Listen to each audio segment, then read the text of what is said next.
Emma stood outside the glowing mansion, clutching the hospital bills in her trembling hands. Inside, music roared, champagne flowed, and her in-laws danced under glittering lights, celebrating a $250,000 wedding. But while they poured fortunes into luxury, Emma's daughter lay in the hospital, gasping for breath, denied the very money that could save her life. She whispered through tears, "One day, you'll beg me for mercy." And that day came sooner than they ever imagined. The mansion was shining with lights as cars lined the street. Lyra, Kova's sister, walked in like a queen, covered in jewels, as people clapped and cheered for her big day. The family had spared nothing, $250,000 spent on flowers, champagne, and gold-plated cutlery. Every corner of the hall showed power and pride, the family making sure the world knew how rich they were. But outside the sparkle of the wedding, Emma stood quietly, her heart heavy. Her little daughter, Nami, was lying in a hospital bed, fighting to breathe. Emma had begged for help, asking just for a small part of the money to pay the medical bills. Yet her words were brushed aside as if they meant nothing. No one cared to listen. No one paused to think of the child who needed saving. Kovu, her husband, stayed close to his family, smiling at the celebration, while Emma stood alone in the corner. She watched the tables filled with food, and the guests raising glasses worth more than the cost of Nami's treatment. She whispered to herself, wondering how her daughter's life could be less important than flowers and lights. Her heart ached as she saw her husband dance with his relatives, forgetting the pain waiting in the hospital room. Every clap, every toast, felt like a knife cutting through her chest. The family showed the world their riches, but Emma saw only cruelty. The sparkle of the wedding could not hide the truth that behind the laughter, there was a child who might not live to see another day. Emma held back her tears silently, praying for her daughter, while the golden wedding carried on as if nothing else mattered. Emma's hands trembled as she held the hospital papers close to her chest. Her daughter Nami's life depended on money that she did not have. Swallowing her pride, she walked into the grand sitting room where Zina, her mother-in-law, sat surrounded by relatives, proudly discussing the wedding. The room sparkled with gold and laughter, but Emma's heart was heavy with fear. She knelt before Zina, her voice breaking, and begged for help. She asked for only a small part of the money they had spent on flowers and champagne, just enough to keep her daughter's treatment going. For a brief moment, the room went silent. The relatives turned their heads, shocked that Emma would make such a request in front of everyone. Instead of kindness, Zina's face hardened. She leaned back in her chair, her eyes cold, and laughed. With a sharp voice, she said the words that cut Emma deeper than any knife. "Family wealth is not for outsiders." She looked at Emma as if she was nothing, as if her pain meant nothing. Then she went further, calling little Nami a burden, a child who would only waste the family's money. The relatives began to whisper and smirk, enjoying the humiliation. Emma's cheeks burned with shame, her tears falling as she begged again, her voice shaking, but Zina stood firm. She waved her hand as though brushing off dust, and told Emma to stop embarrassing the family with her begging. Kovu, Emma's husband, stood nearby but said nothing. His silence was louder than any words, and it broke Emma's heart even more. Emma lowered her head, her body weak, but inside her chest a fire began to grow. The woman who only wanted to save her child had been treated like a beggar in front of the whole family. She left the room quietly, but in her heart she knew this humiliation would never be forgotten. One day, the same people who mocked her tears would taste their own. Emma returned home that night with swollen eyes, her heart bleeding from the cruel words of her mother-in-law. She still held a little hope that Kovu, her husband, would step forward for her and for their child. She found him sitting quietly in his room, avoiding her gaze. With tears streaming down her cheeks, she begged him to speak to his mother, to stand by her side, and to remember that Nami was his daughter too. Her voice shook as she explained how the hospital had called again, warning that if the bills were not paid, they would stop the treatment. But Kovu sat in silence. His face was torn with conflict, yet he said nothing. He loved Emma, he loved his daughter, but his fear of confronting his powerful mother chained his tongue. Each time Emma pleaded, his silence became heavier, more painful. She reached for his hand, but he pulled away, whispering that she should be patient, that somehow things would work out. Emma felt her hope breaking into pieces. Days passed and Nami's condition grew worse. Machines beeped weakly by her hospital bed, and doctors looked at Emma with pity. The bills piled higher, and the threat became real. Treatment would stop if no payment was made. Emma sat by her daughter's side, watching her little chest rise and fall with difficulty, her tiny hand gripping her mother's finger.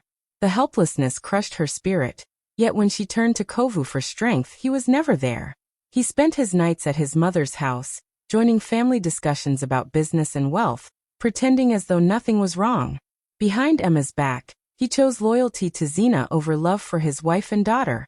Emma realized then that she was standing alone in this battle.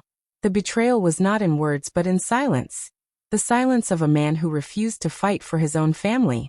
And as Emma wiped her tears in the quiet hospital room, she understood that the silence of her husband was louder than any rejection she had ever faced. It was a celebration of power and wealth, the kind that made everyone envy the Kovu family. But in another corner of the city, Emma's world was falling apart. Her little daughter, Nami, lay in a hospital bed, her heartbeat slowing with every passing minute. The doctors had done all they could, but without payment, they warned they could not continue. Emma sat by the phone, praying for a miracle, waiting for her husband or his family to show some mercy. But none came. Instead, she saw pictures of the wedding posted by relatives, showing smiles, gold, and joy. The contrast was unbearable. Emma decided to go to the mansion, one last attempt to make them see reason. She stood outside, soaked by the rain, her hair clinging to her face, while laughter spilled from the grand hall. She could see through the glass windows, the clinking of golden cups, the sparkle of expensive dresses, and the pride on Zina's face as she raised her glass for a toast. Emma pressed her trembling hands against the cold gate, whispering Nami's name, her heart breaking. She waited for Kovu, hoping he would at least step outside, but he never came. He was inside, smiling with his family, forgetting the little girl fighting for her life. At that moment, Emma's tears mixed with the rain, but something inside her began to change. The pain turned into fire, the helplessness into strength. She realized begging had only brought her shame, and silence had stolen her daughter's chance at life. That night, under the pouring rain, Emma lifted her face to the sky and swore to herself that she would rise again. She promised that those who ignored her child's cries would one day taste the same pain. Her grief turned into unshakable resolve. She walked away from the golden wedding, her footsteps heavy, her heart burning with a vow of revenge that nothing could ever erase. Days turned into weeks, and Emma carried her pain like a shadow. Her daughter's struggle had carved scars deep inside her, but instead of breaking her, it planted a seed of determination. She knew she could no longer wait for kindness from those who had turned their backs on her. One afternoon, while walking through the market with tired steps, she unexpectedly ran into Sefu, an old friend from her school days. He had once been a dreamer, always talking about building something great, and now he stood before her, dressed with confidence, running a small but thriving business. Sefu noticed the sadness in her eyes and asked what had happened. At first, Emma hesitated, but the weight of her silence was too heavy. She told him about Nami, about the wedding, and about the humiliation she had faced in her husband's family. Sefu listened carefully, his heart moved by her story. Instead of pity, he offered her something else, a chance. He told her he believed in her strength, that she could rise above everything if she was willing to work hard. He invited her to join him in his business, teaching her the basics of trade, investment, and planning. Emma accepted with trembling hope. She started small, selling items in the market, learning from every mistake, and pushing through every challenge. Each coin she earned carried meaning. Each deal she made gave her strength. The memory of Nami's weak heartbeat drove her forward. She worked through long nights, sacrificing comfort to build something of her own. Slowly the business grew. With Sefu's guidance and her own determination, Emma expanded her trade, moving from small markets to bigger suppliers. What began as a fragile start turned into a rising empire. Emma's name started to spread quietly in the business world, her wealth growing steadily, but she kept it hidden from her husband's family. She chose silence, building her fortune away from their eyes, preparing for the day she would no longer be the woman they once mocked. Emma transformed her grief into power, her tears into fuel. And in that silence, she rose higher than anyone had ever imagined, becoming stronger than even she believed she could be. Years passed. and the once proud family that Emma had begged for help began to face storms they never imagined. Kova's family, known for their wealth and luxury, had built their name on pride and endless spending. They hosted parties for the rich, bought cars they did not need, and lived in the glow of their past glory. But behind the walls of the mansion, cracks were growing. Business deals went wrong, debts piled up, and the whispers of scandal began to spread. What they thought would last forever started to crumble piece by piece. Zina, who once walked with her head high, now spent sleepless nights, trying to cover the shame of failed investments. The same relatives who once cheered at their golden wedding now kept their distance, not wanting to be linked with a family sinking into ruin. Kova too felt the weight of failure pressing on him. He had chosen silence years ago, thinking loyalty to his mother would protect him, but now he found himself trapped in the very downfall he helped create. One by one, the luxuries disappeared. The cars were sold, the servants left, and the tables that once overflowed with food became bare. The mansion, which once shone with lights and laughter, grew cold and empty. The pride of the family now stood as a heavy burden, too expensive to maintain. Creditors circled like vultures, demanding payment. The debts had grown beyond what the family could ever repay. News spread quickly. Kova's family empire had collapsed. Businesses closed, accounts were frozen, and the scandal became the talk of the town. Neighbors who once envied their wealth now watched with pity or quiet satisfaction. The same mansion where Zina had sneered at Emma and called her daughter a burden was now put up for auction. The grand halls that once echoed with music were silent, waiting for strangers to walk through and claim ownership. On the day of the auction, the family gathered at the gates of the mansion, their faces pale and broken. They watched as strangers inspected the property, pointing at the rooms where they once celebrated, laughing as though their riches would never end. The family who once denied a child's life to protect their wealth now had nothing left to protect. Their empire had fallen, and the very house that showed their power was slipping from their hands forever. The mansion that once sparkled with gold and laughter now stood silent, waiting for its new owner. Nobody in town knew who had bought it. The papers were signed quietly, and no one suspected the truth. Emma, the woman once humiliated and called an outsider, had returned not with tears but with power. Over the years, her business had grown beyond what anyone imagined. She had built an empire of her own, strong and steady, and her wealth now exceeded what Kova's family had ever possessed. But she chose silence, watching from a distance as the same people who mocked her lost everything. When the auction ended, the mansion officially belonged to her. She did not tell anyone at first. She simply prepared to move in with Nami, who had grown into a strong, healthy young girl. For Emma, this was not just about buying a house. It was about reclaiming the place where she had once been crushed with shame. On the day Emma arrived to take possession, fate brought a twist. At the very gates of the mansion, her in-laws stood, Zina, Kovu, and the rest of the family. Their clothes were worn, their faces pale, and their eyes carried the emptiness of people who had lost everything. They had nowhere left to go, no friends willing to take them in, and no money to rent even a small place. The same house they once used to boast about was now their only hope for shelter. Emma stepped out of her car, and when their eyes met hers, silence fell. Recognition spread across their faces, mixed with shock and shame. Zina, who once sneered at her, now lowered her head, too weak to speak with pride. Kova's lips trembled, but no words came. They had never imagined that the woman they cast aside would be the one standing before them as the new owner. With trembling voices, they begged her for a roof, pleading for a chance to stay. Their pride had vanished, their arrogance broken. For the first time, they were the ones on their knees, asking for mercy. Emma stood tall, her daughter by her side, watching the family who had once watched her beg. The tables had turned, and the power now rested in her hands. As Emma stepped through the grand gates of the mansion, her steps calm, her presence powerful. The same doors that once shut her out now opened wide for her. By her side stood Nami, no longer the fragile child fighting for breath, but a strong and radiant young girl, living proof of her mother's strength. Emma's eyes scanned the familiar walls, remembering the night she had stood outside in the rain, ignored and humiliated. But this time, she entered as the owner. In the courtyard, Zina and the rest of the family waited with fear on their faces. Their pride, once so sharp, had melted away under the weight of poverty. They had no servants, no riches, no friends to hide behind. Zina, the woman who once stood above everyone, now lowered herself to the ground. She sank to her knees before Emma, her hands trembling as she clasped them together. The same lips that once mocked Emma now whispered desperate pleas for shelter. "Please," Zina begged, her voice breaking. "We have nowhere else to go. You are our only hope." The woman who had called Emma an outsider was now calling her savior.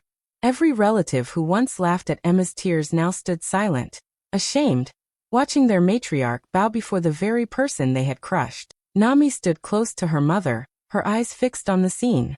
She remembered none of the pain, but she had grown up hearing the stories. She knew how her mother had suffered, how she had been treated as if she and her daughter did not matter.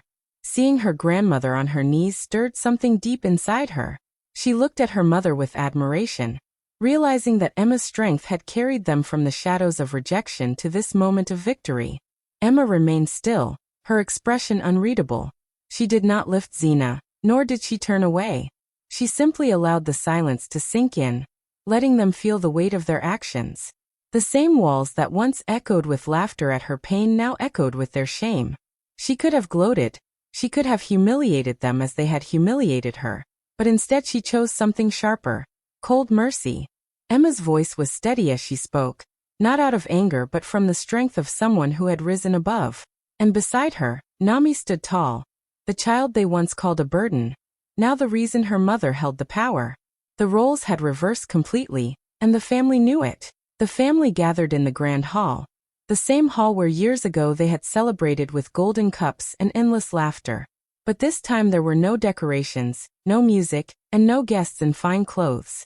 The air was heavy with tension, and their faces were pale, worn out from the weight of poverty.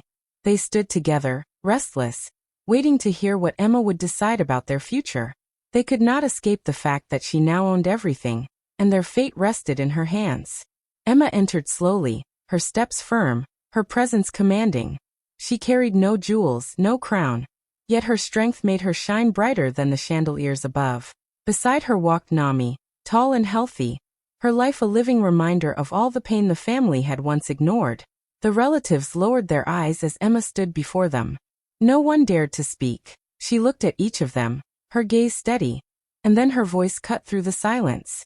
She reminded them of the night of the wedding, the night they spent $250,000 on flowers, champagne, and gold plates while her daughter lay in a hospital bed, fighting for her life. She spoke of how she had begged for help, kneeling in front of Zina, only to be called an outsider and told her child was a burden. Her words were sharp, each one striking their hearts with guilt. "You had money for diamonds," she said, her tone calm but piercing, "but not for a child's breath. You chose pride over life. You chose laughter over tears. You watched me suffer while you celebrated." The room was silent. None of them could defend themselves. Their past arrogance now felt like chains pulling them down. Zina's head sank lower, her hands shaking, unable to meet Emma's eyes. Kovu stood frozen, his silence heavier than ever, realizing the cost of his betrayal. The other relatives shifted uncomfortably, their shame written across their faces. Emma did not shout. She did not cry. Her strength came from the truth itself, and the truth left them powerless. They had mocked her pain, but now they could not escape their disgrace. The same hall that once echoed with their laughter now echoed with silence.